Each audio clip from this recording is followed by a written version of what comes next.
안녕하십니까? 우리 오늘 1월 7일 새벽 시간입니다. 원문서의를 구약 원문서기를 창세기 방면을 오늘 89강째를 이어나가겠습니다. 한글 개혁성경 펴놓으시고 원문성경을 소리내서 글자만 알고 자음, 모음, 부호 붙여서 읽기만 해도 이걸 아주 더 깊이 공부할 수 있습니다. 전혀 원문의 원자를 몰라도 한글 개혁성경 펴놓으시고 우리말 성경을 가지고 자칫 위험에 빠질 뻔한 것들을 깨닫게 될 것이고, 성경 하는데 과연 그 성경이 뭔지를, 또 원문 가지고 하는 것 중에 주석을 한다고 하는데 그것이 뭔지, 그런 것들을 늘 잘 책임지라면 좋겠습니다. 자, 오늘은 4장, 창세기 4장 8절부터 이어나가겠습니다. 자, 알파벳 23개, 22개인데 23개를 언제 누가 그렇게 잘라놨는지 모르겠지만 그 이름을 한번 우리 불러봅시다. 알렙, 베이, 기멜, 달렛, 해, 밥, 자인, 힛, 텟, 온, 캅, 라멧, 메임, 눈, 사멕, 아인, 페, 자데이, 콥, 레이슈, 신, 쉰, 탑. 네, 그런 정도로 이제 소리 내면 되겠습니다. 원문을 소리내서 읽는 그 방면만 애를 써도 성경관이 어마어마하게 천지가 진동할 정도로 대변화를 베풀어 주시리라 믿습니다. 성령님을 힘입어서 믿음으로 사명 가운데 우리 구원을 확신하는 가운데 왜 나를 불러내셨나 하는 것을 깨닫는 그 힘이, 그 잣대가 충만해지기를 바라겠습니다. 원문을 가지고 서기하는 거잖아요. 원문이 아니면 이제 올바로 번역된 성경, 영문, 번역문, 번역성경, 한국엔 없습니다.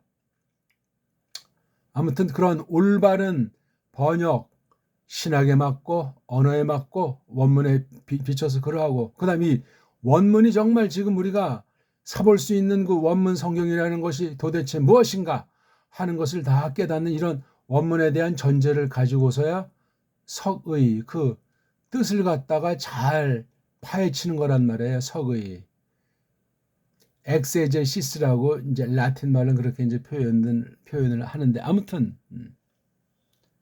먼저 제가 서론으로 한 말씀 드리고 싶은 게 있습니다. 우리 믿는 사람이, 예수스 그리스도스를 믿는 사람이 성경에 대한 자세를 갖출 때 꼭 알아야 되는 것이 있어요. 계승이라는 이 뜻을 알아야 되고, 표지라는 이 뜻을 알지 않으면은 그냥 다 지멋대로 믿다 그냥 갈 곳으로 가는 그런 위험한 경우에 봉착하는 줄 모르고 끌려 들어갈 가능성이 많습니다. 이게 쉬운 건 아니에요. 우리가 할 수 있는 것도 아니지만, 계승 뭐냐면 앞에 교회,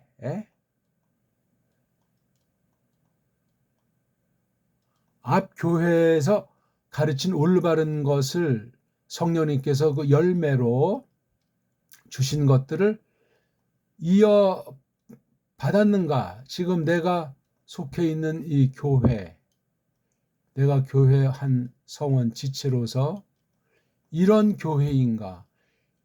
뭔가를 계승받은 사실에 대해서 불명료하면 그거는 주먹구구로 흐를 가능성이 많아요. 지금 같은 아주 배교, 크리스토스를 등지고 거짓 무리들이 판치는 때에서는 더더욱 그렇고 세상만사가 코미디같이 흘러가는 것을 생각하게 될 겁니다. 요 앞에 교회는 또 그 앞에 교회에서 무엇을 계승받았나 하는 것을 확인해야 될 것 아닙니까? 여기서 포인트 중에 하나가 뭐냐면은 이 말씀 선포라는 겁니다. 말씀 선포. 5개로 놓았을 때 4번째 위치하는 말씀 선포예요. 그래서 이게 정통교회냐 아니냐에 대한 거, 이게 바로 이 표지가 되는 거예요. 표지. 성경인데 성경에 관련된 것 중에 교회 참교회인지 거짓교회인지 대표적인 게 말씀 선포예요. 아무나 어중이 떠중이나 하는 것이 말씀 선포가 아니에요. 몇십만 명이 모여도 가짜가 있을 수 있고, 단 한두 사람이 예수님 이름으로 이제 모이는 그곳이 진짜일 수도 있는 거란 말이에요. 몰라요, 그거. 시간이 지나면서 검증이 되고 최종 판단은 하나님이 하시지만, 근데 무엇을 계승하냐 할 때 성경을 가지고 그 교회를 써서 건인 그 말씀 선포의 열매로서 신학 작업을 통해 정리한 이 교리라고 하는 거예요. 이게 다 그냥 한마디로 성경을 계승받는 건데, 성경이 그냥 된 것이 아니고 말씀 선포라는 것을 통해서 성령님께서 우리 신앙 고백 또는 그 말씀의 내용을 풀어 밝힌 성경 내용 가지고 보편의 교회에게 필요한 것을 한 것이 교리라고 하잖아요. 뭐 보편의 교회라고 해서 뭐 모든 교회가 다 참여한다는 것은 아니고, 교회별로도 다를지라도 아무튼 지금 뭐 교리관 설명하는 것은 아니니까, 이 성경 하나님 말씀에 대한 선포로 말미암은 그 열매를 잘 간직해서 후손에게, 다음 교회에게 넘겨준다 하는 이런 것을 알고 이걸 계승받는 거예요. 이게 앞에 교회가 이런 교회였나 아니었나를 알아야 돼요. 깔뱅이 이런 면에서 어땠나를 알지 않으면 아무리 뭐 개혁교회 간판 걸어도 별 볼 일 없는 거예요. 그 껍데기만 뭐 그럴싸하게 흉내는 얼마든지 양을 탈을 쓴 싹꾼들이 다 할 수 있는 수법이에요. 이게 이러한 성경 관련된 것이 어떻게 나타나냐 할 때 교회로 나타나요. 교회. 이 교회가 땅에 있는 유형교회라고 했을 때 진짜냐 가짜냐 바르냐 그르냐, 이게 표지 사인이 있어야 되잖아요. 그게 어떤 거냐면 말씀 선포에 있어요. 성경 말씀, 하나님 말씀을 드러내는 것, 뭐 가르치는 방식이 됐든지 전도가 됐든지 아무튼 교회라는 것을 증거하는 게 성경 교리를 바탕 삼은 가장 으뜸이 말씀 선포예요. 이것에 총력하는 거예요. 총력. 다 뭐 말씀 뭐 가르친다는 사람은 제외가 아니에요. 그 사람 자체가 말씀 받지 않으면 전체가 그냥 흑암 속으로 미혹받습니다. 이건 늘 검토하고 늘 감시하고 늘 돌아보고 철두철미해야 돼요. 앞에 교회, 그게 정통교회라고 했을 때 앞에 교회 가르침을 올바로 계승하고 있느냐. 여기서 이제 말씀 선포 뒤에 교의, 즉 앞선 그 교의들을 놓고 새롭게 깨닫게 해주신 말씀 가지고 그 보편한 교의를 갖다가 여기 성경 주석처럼 교리를 주석하는, 그러니까 앞에 교회보다 한 발짝 더 나갈 수 있으면은 이게 바람직한 건데, 모든 교회에게, 많은 교회에게 그런 기회를 주는 것은 아니에요. 대부분 교회는, 거의 대부분 앞에 교회 걸 잘 현상 유지만 해도 대단한 거예요. 한 발짝 더 나가는 건 깔뱅 시대처럼 특별하게 하나님께서 계획 가운데 경륜 가운데 그런 교회를 또 우뚝 세워 주시는 거예요. 근데 우뚝 세운다고 해도 그 당대 정통교회가 이걸 알 수도 있고 모를 수도 있고, 이걸 잘 따라서 나갈 수도 있고 아닐 수도 있고, 그건 이제 여기서 우리가 교회론에 대한 걸 다룰 문제가 아니고, 그래서 여기 지금 우리가 오늘 당도한 건 이 성경을 주석하는 거예요. 성경 주석이 어떻게 검증되냐? 1차 말씀 선포를 통해서 2차 교의 작업으로 확인돼야 돼요. 아무나 무슨 원문 그냥 찍찍 했다고 되는 문제가 아니에요. 그러면 어떤 성경 가지고 주석하냐 할 때 첫째 원문 성경이에요. 둘째 영문 성경. 이 둘 관이 분명해야 돼요. 어떤 사람은 원문 하면서 깜짝거리는 자들도 있어요. 중요하지 이게. 이게 1번 타자지만 현실로는 번역 성경. 이건 각 나라에서 문자가 있는 나라 하나님께서 올바로 직역한, 올바로 그 나라 본디 최고의 문자로 번역하게 하는 게 번역 성경이에요. 번역 본문으로 된 성경. 영문 성경. 한국은 아직 이런 성격의 정통 교회에 계승한 표지를 바탕 삼는 말씀 선포의 저본이 되는 이 역번 성경이 없습니다. 꼭 기억하십시오. 완전한 번역이 있어서 그렇다는 말도 아니에요. 그 다음 또 하나, 이 영문 성경의 진위를 볼 땐 원문 성경을 평가해야 돼요. 원문 성경은 자유주의자들이, 이런 정통에 서 있지 않는 자들이 완전히 지지고 볶아낸 것이 거의 다 그냥 온 세상을 오래전부터 도배를 했어요. 적어도 백수십 년 전에 도장을 찍었고 그렇게 되기까지 개혁자들 이후에 총 지금까지 400년 동안 400년 이상 완전히 초토화시켜놨어요. 이걸 똑바로 원문 성경관을 볼 줄 모르면 번역 성경이 제대로 될 리가 없지요. 세계 모든 성경의 번역은 지금 그런 배교를 이루고 있어요. 근데 우리가 지금 이 성경 하나님 말씀을 깊이 성경을 해석하는 원리로 이것을 풀어 밝힌다는 것이 간단치 않단 말입니다. 이게 어마어마한 거예요. 지금 요런 잠깐 요 관계 5가지가 서로 이렇게 어떻게 유기체로 물려 있고 이게 분명해. 이것이 바로 정통교회를 계승받았고 또 후대 교회에게 계승해주는 교회의 그 본질적인 보편한 사명 가지고 표지를 나타내는 거. 표지가 바로 이게 드러나는 건 교회의 말씀 선포예요. 이게. 그리고 여기 교회 주석이라고 하는 건 같은 교회 하나가 됐든지 2개 이상이 됐든지 그 교회에서 이걸 계속 연구하는 작업, 신학 작업, 다른 말하면 말씀 선포는 교회인데 교회를 전제해서 교회를 위해서 여기 신학교가 있는 거예요. 신학이 교회랑 떨어져서 썰레발 치는 것도 아니고 교회를 밑에 놓고 신학교가 위에서 짓누르는 것이 아니에요.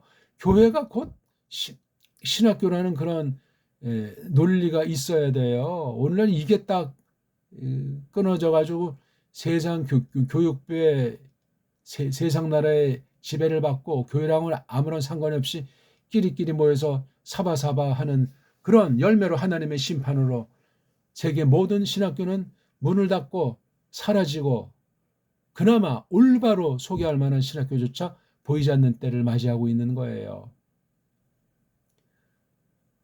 벌써 자관 오래전부터 한국도 신학하는 사람이 팍팍 줄어서 다 그냥 얼렁뚱땅 땜질해서 사람들 끌어 모아가지고 하다 보니까 질이 더욱 떨어지고 질 떨어지는 문제가 아니라 성경으로부터 벗어난단 말이에요. 이걸 알아야 돼요. 그러니까 모든 모든 교회 성도들은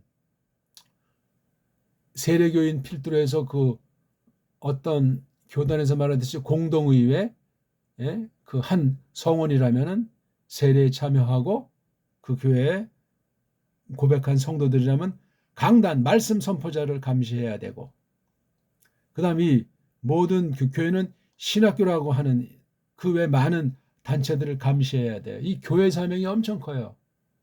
근데 정통교회 표지가 없으면 그걸 감시할 기준인 성경과 교리에 대한 답이 없는 거예요. 주먹구구예요.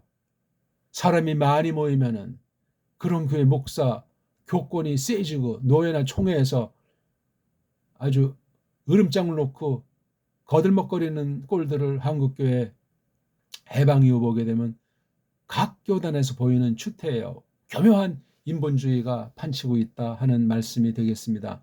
서론으로 지금 우리가 하는 성경 주석을 제가 그래서 원문 성경을 우리 같이 제가 이제 편집해 놓고 우리가 보통 볼 수 있는 것 중에 잘 안 보는 것들 1500년판 제1합비 성경 편집한 우리 정통 교회에서 쓰는 건데 그거조차도 저는 아주 다 까발리면서 공부하는 주석이 되겠고 원문 그런 성경 가지고 또 제가 직역을 한 성경을 깔고 이것을 이제 간단히 성경으로 푸는 공부를 하고 있는 건데 우리가 지금 편의상 아직 그런 성경을 구할 수가 없으니까 한글 개역 성경 그걸 이제 우리가 곁에다 놓고 같이 진리 가운데로 이끄시는 성령님에게 충만한 가운데 이끌림을 받는 그런 공부가 됐으면 좋겠다 이거예요.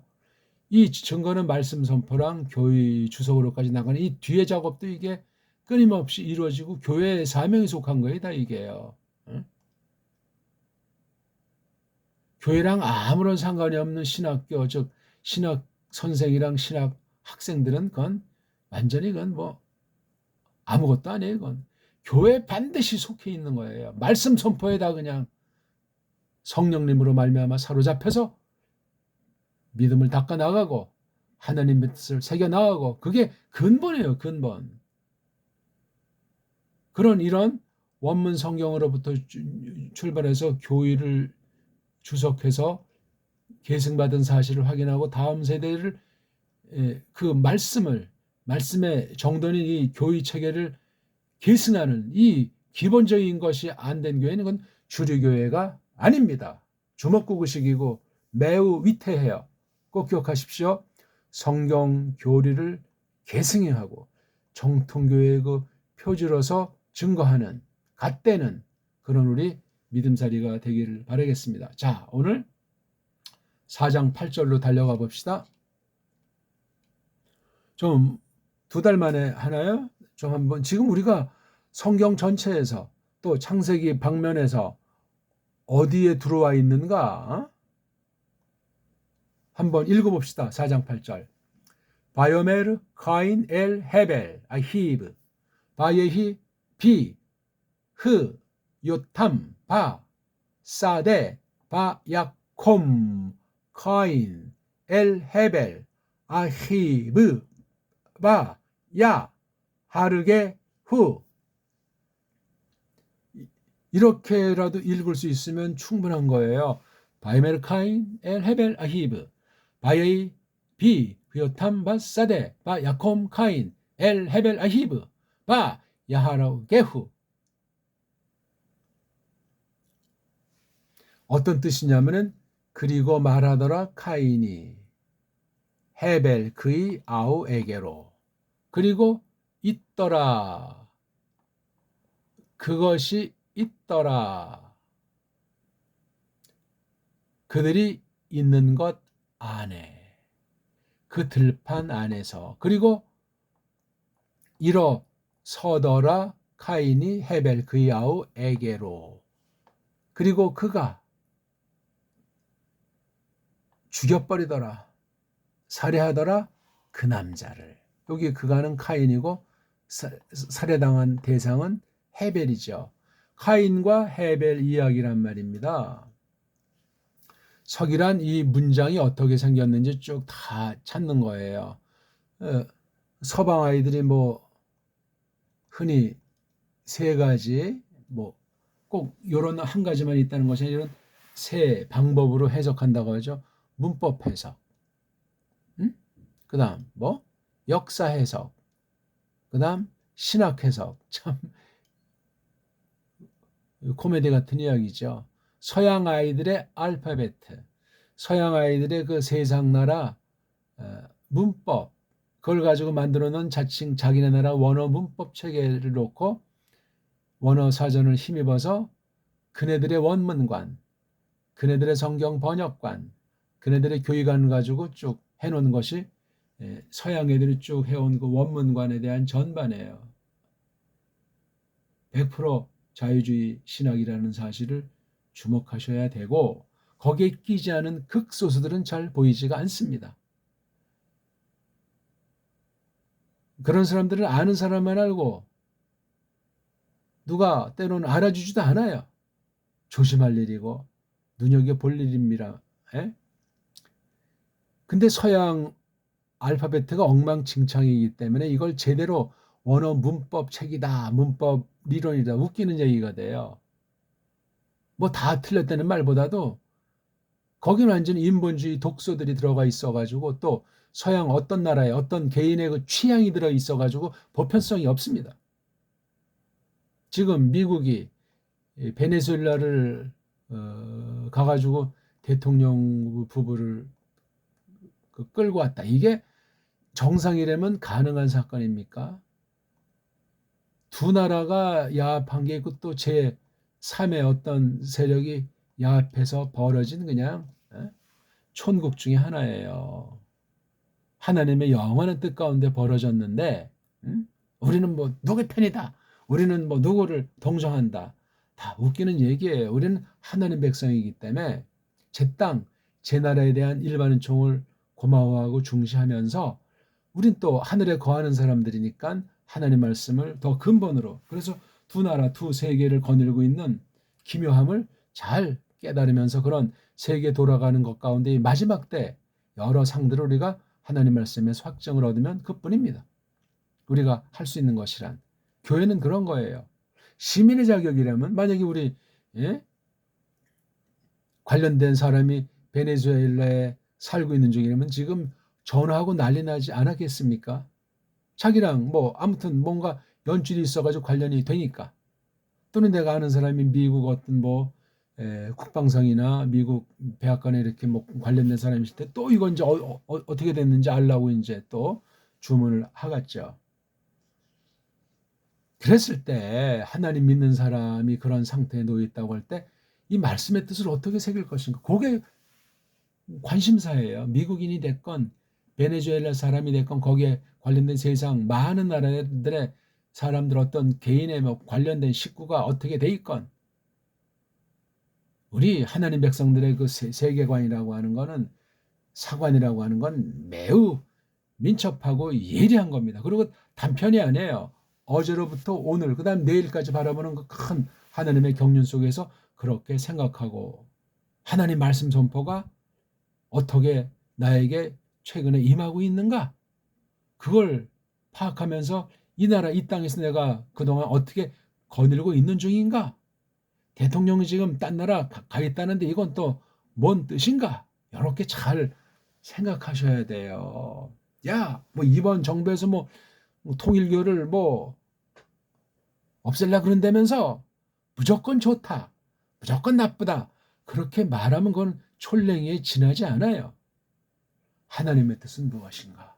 이방 왕들이 교회를 겉으로 좋아하면서 등친 경우들이 대부분이고 아예 그냥 핍박을 해버리든가 아니면 가짜들을 높이고 정통을 추방하든가 뭐 별별 일들이 초대교회 때부터 지금까지 쭉 교리사를 정확하게 보면 참 바람만장합니다. 그 모든 것들이 정확하게 전해지질 않아요. 아는 사람도 많지 않고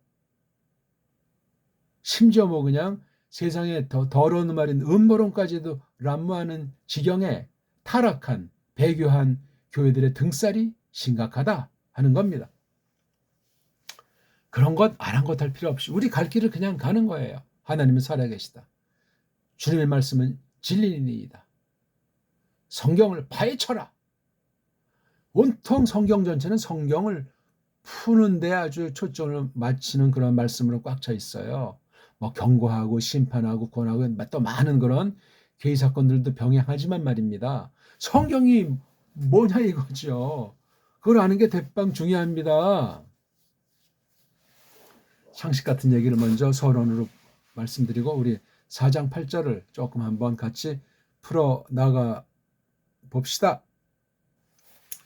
우리가 오늘 지금 창세기 서기 48강입니다만 우리가 89강입니다만 우리가 문자를 써본다면 이 하나님 말씀을 자세히 원문이 됐건 원문은 올바른 원문을 바탕 삼은 올바른 번역 성경을 가지고 풀이하는 건데 성경 안에 있는 내용들끼리 견줘서 풀이하는 게 제일 큰 원리예요. 성경을 성경으로 해석한다. 그래서 성경이 가는 데까지 가고 성경이 멈추는 데서 멈춘다. 이제 그 뜻을 잘 해석하는 게 그다음 더 중요한 거예요. 그걸 글자 좀 그대로 받아가지고 저마다 잣대를 딱 확정해 놓으면 이게 참 코미디가 돼요. 그러니까 어떤 말을 딱 던졌을 때 모든 걸 다 풀이된 것이 아니고 딱 명제를 던지기도 하고 엑기스를 뽑아서 이제 선언을 하기도 하는 그런 수법이 그런 방식들이 있기 때문에 전후를 잘 가려서 받아들이는 그 지혜랑 그 끈기와 그 폭넓은 사고 체계가 연마되어 있는 것이 중요하겠습니다. 그러면서 그런 모든 작업을 통해서 드러낼 때는 대상과 상황에 맞게 단순하게, 명료하게, 간단하게 상황을 보고 대상을 생각해서 믿음으로 하나님의 손길을 성령님의 손길을 의식하면서 그렇게 대하는 겁니다.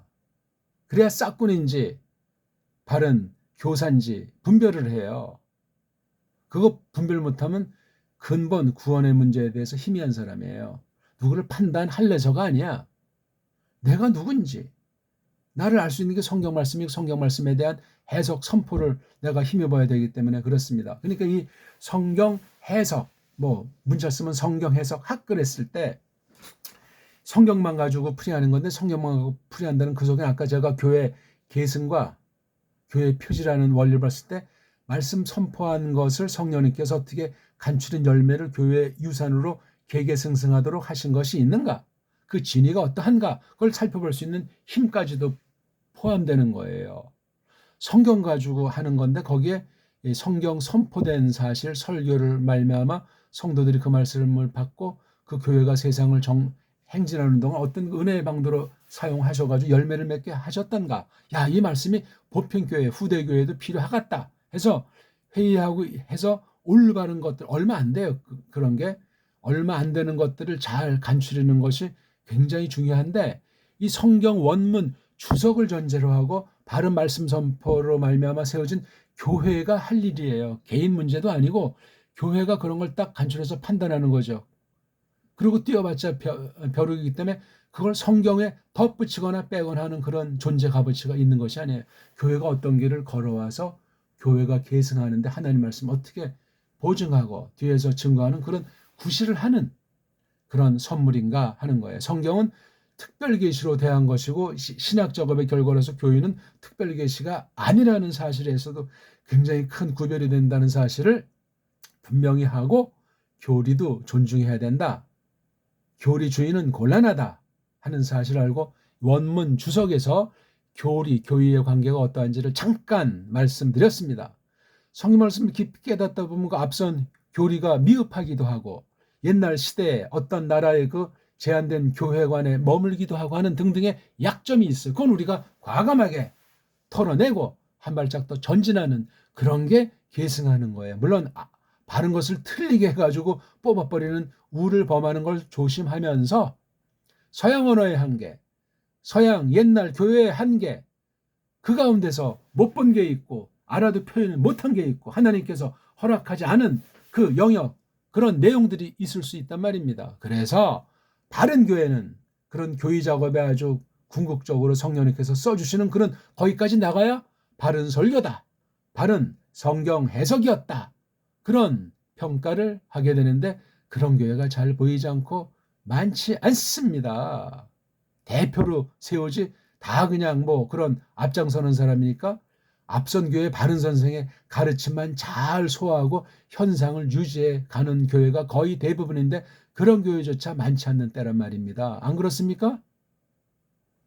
각 교회 개인들의 믿음과 성경 상태를 살펴보시오. 저마다 다른 사람의 신앙을 평가하라는 것이 아니라 말씀 선포관을 갖다가 어떤 교회든지 그 말씀 선포, 어떤 내용을 어떤 식으로 그것이 나타나고 있는가, 그게 초점이지. 무슨 종교사업하는 사회사업하는 그게 교회 이모저모에 아무런 득이 되는 것이 없어요. 교회 사명 중에 보편한 교회, 어떤 교회나 그 사명에 직접 간접으로 연루돼 있다 하는 사실은 성경에 대한 거예요. 성경을 보존하는 것, 그것을 계승하되 말씀 선포라는 것으로 교의 신학 작업이라고 하는 것을 얹은 그러한 것을 과연 전해주고 있는가? 원문 성경과는 어떤 것인가? 성경 번역에 대해서 어떤 자세를 취하고 있는가? 그러니까 성경 원문이야 이제 강남 맡은 사람이나 이 신학자들의 작업이라고 쳐도 번역 성경관의 교회는 앞장서 가지고 진위를 판단하고 옳은데 힘을 기울이고 그런 거는 참여하지 않아야 됩니다. 세계 모든 세계 성송회 공회가 전부 다 좌경화, 배교했다고 제가 선언했잖아요. 주의하셔야 돼요. 완전한 번역은 없지만 근본 출발이 다른 데로 다 기인돼서 배교를 이루고 있기 때문에 강단은 정말 중요한 때예요. 완전한 교사는 없지만 성경 모든 걸 다 완전히 갈파하는 교회는 있을 수도 없지만 표현하는 그것이 보편한 교회 사명, 검증된 교회 체계로 교회의 표지인이 은혜 방도로 쓰는 하나님 말씀 선포에 대한 값어치, 그것이 성경 번역의 사명을 온 힘을 쏟고 그 다음 이걸 잘 지키고 해석한 것으로 말미암아 계승하는 거예요. 계승하는 건 교회 자체가 1번 타자 신학교 성격이 있기 때문에 그 교회 다음 세대, 어린 세대부터 잘 말씀으로 길러내는 꼭 뭘 만들기 위한 것이 아니라 그렇게 어떤 분야에 하나님이 쓰는 도구가 되는지 그걸 갖다 해줘야 되는 거예요. 그게 교회 계승의 열시다. 신학방면만을 말하는 것이 아니에요. 보편한 모든 분야를 통해서 믿음의 역량을 기르고 정말 빛과 소금으로서 그렇게 펼치는, 그러니까 말씀 선포가 이게 가장 핵심 중에 핵심인데, 그 전반부에 있는 게 바로 이 성경을 해석을 위한 여러 해석의 총화로서 준비로서 주석을 하는 거예요. 주석. 원문은 깔고 번역 성경을 서로 말하는 사람이나 듣는 사람이 같은 성경을 펴고 공부하는 거란 말이에요. 말씀을 가르치고 말씀을 배우고, 선포하는 사람이 자신이 먼저 말씀을 배우고 듣고, 그것이 없으면 싹군이요. 그거 예수님의 중보직을 마침내 찬탈할 사람이에요. 이단 사이비가 그걸 찬탈해가지고 이단 사이비라고 정죄를 당하는 것 아니겠습니까? 자, 그건 이제 그런 이야기들을 잘 새기세요. 낱말 가지고 말꼬리 잡고 팽팽거리는 분 없기를 바라겠고요. 4장 8절의 위치가 어떻게 되냐 했을 때, 원문을 보든 뭐 신학 작업을 하건 성경 자체의 흐름을 계속 새롭게 옳게 이끄시는 성령님의 충만한 역사가 없으면 불가능하고, 그런 믿음을 가지고 이 말씀 앞에 서는 거예요. 우리가 성도들은 싹 다 신학자만의 전유물이 아니올시다. 목사들만의 전유물이 아니에요. 설교랑 말씀 선포라는 것이, 성경 주석이라는 것이 누구나 다 할 일이 많고 바빠서 힘을 빼니까 참여를 못하니까 어떤 사람은 여기에만 전력하라고 한 거지, 구약의 선지자나 신약의 사도 같은 존재가 아니에요. 은사를 따라서 구해서 그냥 말씀을 알고 또 거기에 준비하고 신령한 사명감을 느낀 사람이 교사 위치에 있는 거예요. 어떤 말로 부르든. 자기 걸 말하는 것이 아니란 말입니다. 그래서 우리 창세기를 보면은 여러 갈래로 보는데, 어떻게 보셔야 되냐 하면은요, 원문 성경을 모르는 사람과 아는 사람의 큰 차이, 이건 뭐 대단한 것도 아니지만, 여기 2장 4절에 나오는 이 톨루도타는 말을 우리가 하나 생각해 하셔야 돼요. 이건 뭐냐면 이제 1장 1절부터 2장 4절과 구분이 되는 거예요, 이게요. 지금 대빵 중요한 얘기고 많은 숙제거리를 던지는, 정말 팔딱팔딱 뛰는 금방 잡은 바다 생선 같은 그 아주 진미가 있고 놀라운 그 모습을 우리가 생각하시면 이해가 될까 모르겠습니다. 자, 이 첫 번째 덩어리가 1장 1절에서 2장 3절까지란 말이에요. 이걸 한 덩어리를 봤을 때 그 다음 두 번째 덩어리가 2장 4절부터 어디까지 가냐면요, 4장 마지막 절인 4장 26절까지 가요. 이게 두 번째 덩어리예요.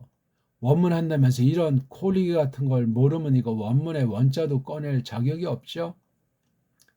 이건 지금 어떤 사람이 뭐 장절도 넘어선 뭐 창세기라는 그 말을 넘어서서 쭉 이렇게 시작된 책으로 볼 때 이런 글쓴이의 어떤 의도가 있지 않습니까? 정리한 사람, 간추린 사람, 해석을 가해서 새롭게 꾸민 사람의 그 자기 생각과 그 논리와 목적이 있단 말이에요. 그걸 누가? 성령님이 영감하셨단 말이에요. 성령님 안에서 이룬 작업인데, 5장 1절에 또 여기 톨루도토가 있잖아요. 두 번째 톨루도토가 있어요. 첫 번째 덩어리, 지금 여기 2장 4절에서 4장 두 번째 덩어리에 지금 우리가 4장 8절 요 사건이 벌어져 있는 거예요. 이렇게 보지 않으면은 그냥 제 눈에 안경이라고 여기 떼어서 지 얘기하려고 하는 거예요. 아무리 믿음을 얘기하고 아무리 교리를 말하고 뭐 경건하다고 해도 자기 식으로 풀 수가 있어요. 그러면 안 돼요. 성경 전체가 한 유기체예요. 하나에 하나. 다양한 내용이 다양한 시대에 다양한 사건에 뭐 다양한 방식으로 계시를 기록하게 하신, 정말 그것만 따져도 성경관 공부하려면 어마어마한 분량인데, 그 큰 흐름으로 자꾸만 나가는 자세가 중요해요. 그래서 성경 그 직역으로 원문을 안 봐도 될 만큼 바른 선생만 만나면 그 직역한 바른 성경들이 각 나라에 있으면 얼마나 좋은지. 그럼 가짜들이 설칠 마당이 좁아지는 거예요. 1차적으로 걸러내는 아주 은혜를 베푸는 방도가 된다고요. 이거 없이 뭐 창세기 1장 1절과 1장 2절이 이러나 저러냐 하고 따지는 그 살피는 작업 자체를 뭐 금지하는 건 아닌데, 이 큰 흐름을 잡지 않으면 국물도 없어요. 흔히들 말하잖아요. 뭐 창세기는 시작하는 책이고 계시록은 마지막이라고. 창세기 1장 1절에도 뭐 하늘과 땅이 나오고 계시록에는 새 하늘과 새 땅이 나온다. 이것도 큼지막하게 보는 굉장히 유력한 거지요. 그것만 보면 또 안 된단 말이에요. 그것도 하나 이 지금 제가 한 거 여기 톨루도트라고 하는 이 두 낱말이 2장 4절에 있고 쭉 가서 5장 1절에 있으니까 이렇게 이게 또 두 개만 있다면 또 그런 뭐 근거가 희박하겠지만 세 번째 이게 어디 나옵니까? 5장 마지막 절에 지나서 6장을 하는 중에 6장 9절에 또 톨루도트가 나와요. 이게 그냥 어떻게 우연이고 애들 장난 놓은 거냐고요. 세 번째 덩어리가 여기 있는 우리가 6장 9절부터 나온 건 유명한 이제 노 또는 노아 또는 변질된 소리로 노아 흐자가 도망갔어요. 노아라는 이름 속에 서양이 성경 번역을 변질시키니까 그렇게 된 거예요. 옛날 번역은 원어 발음을 몰라도 원어에 가까운 발음을 내라고 영어 성경도 그렇게 다 장치를 했어요. 알파벳 차이 때문에. 알파벳이 영어가 가장 핫발이기 때문에. 근데 지금은 그런 출판을 안 하잖아요. 매끈매끈하게. 그래가지고 노아를 갖다가 이제 뭐 이름을 이제 대명사로 쓴다고 할 때 이런 표기라면 옛날에 이걸 노아흐라고 읽었다고요. 옛날 영어 그 킹 제임스 또는 그 전에 있는 성경들 판에 있었을 때는. 근데 지금은 그런 음역의 표시가 없어서 딱 하다 보니까 이 아가 묵음이 돼버려서 노아 해버리고 한국엔 또 쪽발이 통해서 들어오다 보니까 노아 해버린 거예요. 노아가 뭡니까? 노아가 이 헤이트라고 하는 자음이 이게 뜻이 있는 건데, 예? 이게 어근이 누아흐예요. 이게 이렇게 들어가야 이게 눅자신다 즉 위로한다 하는 안위한다는 그런 뜻이라고 안녕하게 해준다는 거야. 너무나 그 아버지 777세 산 레메크가 굉장히 고단한 것으로 보이고 딴 사람보다 100수십 년 먼저 죽었으니까 아무튼 뭐 짧은 죽음이 무슨 획기적인 계기라는 말은 다 아니지만 말이에요. 그래서 노흐를 통해서 큰 일을 치른 거예요. 이왕 나온 김에 지금 생각이 나니까 너 헤이트에다가 매임자 하나 붙으면 거의 뜻이 방불해요. 나함 이것도 위로 긍휼을 베푼다는 것이고 노후가 사실 이런 은혜를 입었다고 말한다니까요. 이런 걸 지금 볼 때 이 큰 덩어리로 이게 10덩어리로 잘라서 보게 되고 하나 더 곁다리 얹으면 11군데 이런 것이 있단 말입니다. 이건 성경을 큼지막하게 보는 거예요. 큼지막하게 보는 것으로 이건 어떤 면은 결론을 아는 사람이 그렇게 전개해 나가는 건데 부분만 한 단어만 한 줄만 이렇게 파는 거로만 생각하거나 그렇게 한 것은 아닌데 한 단어 한 줄 보더라도 이런 큰 흐름을 갖고 있는 사람의 그 아주 깊숙한 아주 섬세한 평가라고 했을 때 그 의도를 알고 받지 않으면 곁다리로 흐르는 거예요. 아무리 성경을 깊이 팠다고 해도 웃기는 얘기가 될 수 있고 위험해요. 위험. 그러니까 큰 흐름을 잡는 게 바로 그게 요리문답이나 신앙고백이라고 하는 그게 큰 구찌로 잡아주는 거예요. 큰 구찌로. 처음부터 그냥 그 창세기 1장 1절 브레시트가만 이거 그거에 가진 얘기가 안 돼요. 뭐 그렇게 못한다는 것은 아니라 전체를 알아야 돼. 성경 전체. 그러니까 원문 성경부터 벌써 그렇게 들어가지 않고 우리말 올바로 번역된 그 성경 전체를 읽고 전체의 흐름을 이렇게 아는 거예요. 그리고 개인마다 이제 어떤 책을 몇 번 읽고 보면 그 내용을 알잖아요. 겉에 내용을 아는 게 중요해요. 그게 자꾸만 교정되고 자꾸만 깊어지는 거예요. 그게 바로 서기가 되는 거예요. 그게요. 예? 처음부터 뭐 자세히 다 알고 뭐 펼쳐지고 폭넓은 간추림과 이걸 또 세상 모든 분야까지 확대가 된답니까? 연륜이 필요하고 넘어짐도 있고 연단도 받아야 되고 시련 가운데서 진리가 이렇구나. 믿는 사람이 성경 알기 시작하는 가운데 애매한 고난보다 파란만장한 일을 겪지 않으면 성경에 깊이 들어서지 못하고 성경을 정말 거대하게 섬세하게 세밀하게 알 수가 없게 돼 있어요. 근데 30년 믿었다 어쩌고저쩌서 뭐 돈을 잘 냈는지 뭐 장로가 됐다 뭐 다 그런 것이 아니고 어떤 자들 그러면 심각한 거예요. 이거는요. 장로 신용을 할 것 아니에요. 노예 시치하는데 뭐 목사들끼리 뭐 사바사바해서 이거 이번에 이분을 장로를 시켜줘 우리 교회가 어떤 사업하는데 꼭 이렇게 된다고 시험도 못 받고 공부도 안 해서 자격 미달인데도 그냥 뭐 나이가 있고 뭐 세상에 뭐 위치가 어떻게 해서 그냥 덜컹 주지 않습니까? 끝장난 거예요. 그 교회는 하나님이 어떤 분인데 감히 미략으라고 로비를 하고 자격도 안 되는 자 세운답니까? 그러지 않은 교회가 얼마나 있어요. 집사 하나 세우더라도 엉망진창인 때인데 전도 합치고도 엉망진창인데 조심하셔야 돼요. 자, 이런 큰 흐름 중에 우리가 4장 8절에 들어서서 생각을 할 때 이게 지금 우리가 4장 1절부터 이제 본다고 할 때 앞에는 이게 3장은 타락 사건이에요. 아니 어떻게 하나님이 완벽하게 만들어 놓은 그 에덴에 있는 그 간이라는 울타리 쳐져 있는지 아무튼 그 제한된 영역인 그 동산인지 뭐 울들인지 왜 거기에 뱀이 침투해가지고 성경 거짓된 해석에 계집이 맞장구 쳐가지고 끝장났던가. 자기 먼저 먹고 아담한테도 야 먹어. 응? 근데 3장의 그 타락 사건과 4장이 살인 사건이 붙어 있어요. 창세기를 처음 쓴 사람이 그것을 편집해서 큼지막하게 묶은 것을 전제할 때 그 톨로도트가 2장 4절에서 4장 26절이 한 묶음이라니까. 그러니까 이거 장절 문제가 심각한 거야. 2장 4절부터 2장에 붙이고 5장 1절을 3장에 붙였으면 우리의 시각이 굉장히 넓어졌으리라고 볼 수 있어요. 1장도 1장 31절까지 하는 게 잘못된 거예요.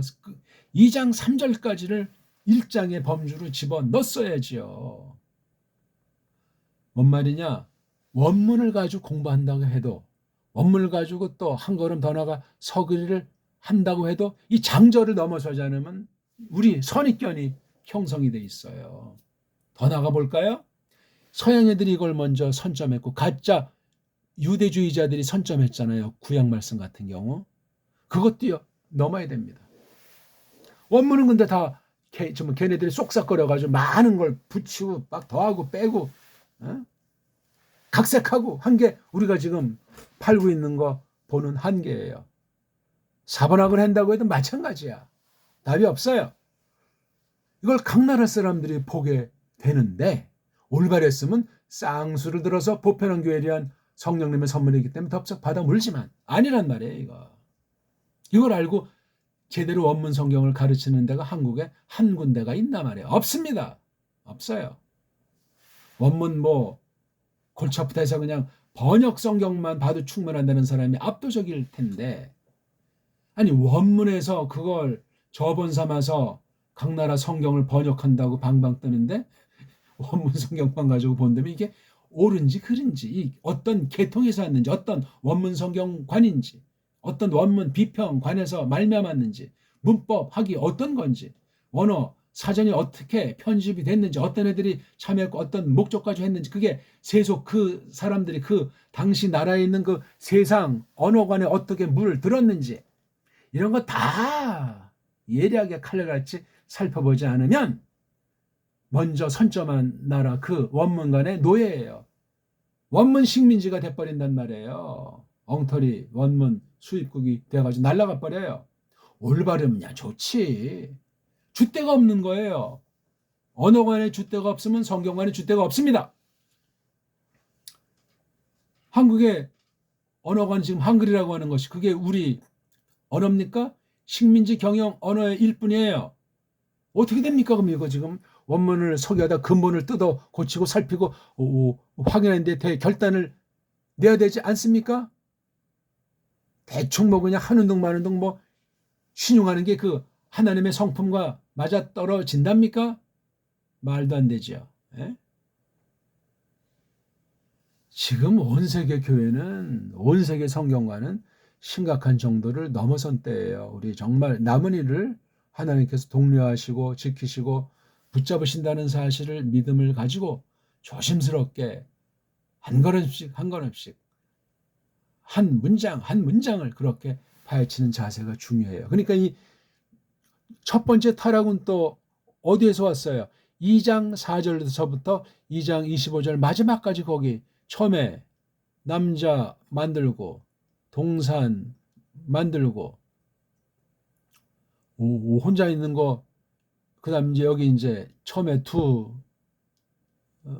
나무도 만드시고 야 이거 혼자 있는 거 안 되겠다. 아담 몸속에 있는 갈비 한 대를 뽑아서 이샤 계집을 만들고 이거 뒤에 3장이 벌어진 거. 이 2장의 요게 참 흥미있는데 1장을 모르고 2장 해석은 또 지 멋대로 가요. 1장 1절에서 2장 3절이니 첫 번째 부분. 거긴 톨루도트를 쓴 부분이 아니에요. 굉장히 중요한 부분이고 2장에 있는 것과 뭐 창조한 거 차례나 이런 거 2장에 조금밖에 안 나오지만 이게 아주 굉장히 중요한 갈래가 돼요. 이걸 제대로 해석하는 사람들 얼마나 본 적 있습니까? 유사되는 뭐 성경 주석, 유사되는 뭐 창세기 연구에서 그걸 누가 잘 섬세하게 깊이 있게 파헤칠 수 있는 사람, 그런 나라, 그런 언어, 구약 문자를 능가하는 그런 문자를 가진 현존 알파벳을 쓰는 나라가 한 나라나 있냐고요? 없습니다. 위험한 것이고 흥미있는 것이고 조심할 일이 올시다. 이런 등등의 정말 석이 앞서가지고 할 얘기는 세상 문사철, 신령한 하나님께서 성령님이 갖다 쓰는 신령하게 닦아낸 문사철, 이 전반 가지고 그동안 어떤 성경이 어떻게 계승되어 왔나 하는 그 분명한 것이 정통교회로서 성경 계승에 대한 거, 교리 계승에 대한 거, 아울러 거기 어떻게 성경 해석하기 어떻게 이루어져 왔나 하는 걸 계시 기록사와 아울러 다 겹치기로 복합으로 공부를 하는 사람이라야 서기에 또는 말씀 선포에 교의 작업에 은사가 있는 사람이고 거기에 착안한 교회가 정통교회이고 보편한 사명에 자각한 교회가 되겠습니다. 뭐 그냥 무슨 뭐 교회 건물을 진다 뭐 수련회를 진다 무슨 세계 모든 나라에 선교사를 보낸다 무슨 동네 무슨 노인들 모셔다가 뭐 이렇게 봉양한다. 다 좋아요. 다 좋은데 근본이 없으면 그건 사교예요. 사교. 능력 있는 교회가 못 됩니다. 아슬아슬한 모임이라고 말할 수밖에 없어요. 뿌럭지가 없는데 뿌리를 내리지는 못했는데 그 근거 갖고 앞선 교회 올바른 먼저 할 것, 중요한 것, 보편한 사실을 힘입지 않았는데 그게 무슨 껍데기만 허우대면 멀쩡하지. 한번 툭 치면 와장창 망가질 그런 거밖에 안 돼요. 미국이 안 바뀌었었다 하니까 금방 그냥 하루아침에 끝나잖아요. 이런 코미디가 어디 있어요. 거기 사람들의 조작이 있는 거죠. 하나님이 그거를 모르시겠냐고요. 개인의 뚱뚱이가 있었건 양쪽 대통들의 눈이 맞았건 알 수 없는 게 있는 거예요. 하나님은 다 아시지만 예? 벌써 뭐 들려오는 소리가 이모저모 조금 컴퓨터 인공지능을 잘 다루는 사람이 심도 있는 질문을 AI한테 한번 던져보세요. 신문에 나올 수 없는 많은 얘기들을 할 수 있을 겁니다. 우리가 질문다운 질문을 못하니까 그냥 이 기레기들이 하는 소리 서양에 그냥 뿌리는 거 언론 소리 헬렐레 하고 있는 거지. 그래가지고 이게 하나님 백성답습니까? 우리는 하나님 말씀만을 듣는 사람이고 그 말씀을 깨닫게 해주시는 은혜 가운데 믿음으로 세상을 판단하는 거예요. 성령님에게 속한 사람은 하나님의 깊은 것도 통찰하게 돼 있는데 성령님이 그런 분이라고 로마서에서 말씀하지 않습니까? 로마서에서 하셨나요? 고린도서에서 했나? 하나님의 깊은 것도 통찰한다고 아주 선언해버리셨잖아요. 삼일체의 비밀 중에 대단한 표현 중에 하나는 우리가 성령님에게 사로잡혀 있는 그 순간 그 지경에서는 그렇게 우리를 주장하신다고요. 늘 충만하지 못하니까 이놈의 옛사람도 있고 우리가 넘어지고 오해하니까 예수님만 성령님으로 한량없이 충만했던 분이에요. 상상 못하는 분이에요. 예수님을 할 때 자칫 껍데기 있는 것만 보고 우리도 사랑합시다니까 뭐 합시다. 예수님 말씀이 그런 천박한 세상 애들이 끄떡일 만한 그런 수준의 말씀들이랍니까? 이런 기본들을 완전히 우리가 닦아낼 게 잘못 물든 거라든가 아니면 반밖에 모르는데 다 아는 것처럼 세뇌 데이트하든가 하는 뜯어 고칠 말이 말씀 선포를 성령님이 해주시는 것을 성령님이 그 말씀을 선포를 통해 나를 깨우치면 늘 뜯어 고치고 똑바로 깨닫는 일 또 너무나 신비한 말씀이 완전히 감복돼 가지고 정말 하루가 천령 같다는 말이 나올 정도로 엄청난 은혜 가운데 우리를 두시기도 하는 겁니다. 시간이 너무나 또 많이 흘렀는데요. 아무튼 이런 걸 가지고 이걸 풀어야 된단 말이에요. 카인과 헤벨 이야기예요. 한 사람은 언니, 한 사람은 아우잖아요. 사내 관계에서는 아우라고 하고 계집들 형제 관계에서는 동생이라는 말을 보통 쓴다고 하죠. 예. 만약에 두 사내들이 있는데 큰아이 작은아이 있는데 이 큰아이한테 어떤 어른이 야, 네 동생 어디 갔노?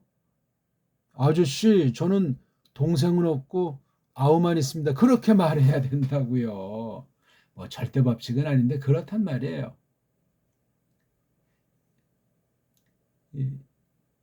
이 계집아이들 형제끼리 있을 때 언니한테 야, 네 아우 어딨니? 아저씨 전 아우가 없고 전 동생이 한 명밖에 없는데요. 보기를 들어보는 게 참 말이 이게 쉽지가 않아요. 뭐 이렇게 한다 절대는 없는데 나라마다 규칙을 정했어요. 음소가 파괴돼가지고 알파벳의 자음 모음이 불확실하고 안 되는 거야. 그리고 강대국이 약속을 식민지 삼거나 침투해가지고 언어를 없애버리기도 하고 자기네 나라 문법을 심기도 해가지고 완전히 혼란을 시키고 영원한 식민지 똘마니를 못 벗어나게 만드는 짓을 지난날 200년 전후에서 온 세계 언어가 그렇게 각색이 돼 있다 하는 사실을 꼭 찾아보시고 조심하십시오. 언어로 모든 학문이 이루어지고 말글로 모든 성경 해석이 이루어지는 마당에 하나님의 세계는 사탄에 속한 세상, 신에 속한 것들이 세상 나라 처지에서 교회를 그냥 냅뒀겠냐고요. 신학인들 그냥 뒀겠냐고요. 에? 히틀러 당시에도 어떤 사람 그냥 거기에 합류했다가 히틀러 끝장나니까 인생 조진 신학자도 있는 것 아닙니까? 그 평가는 우리가 할 건 아니지만 아무튼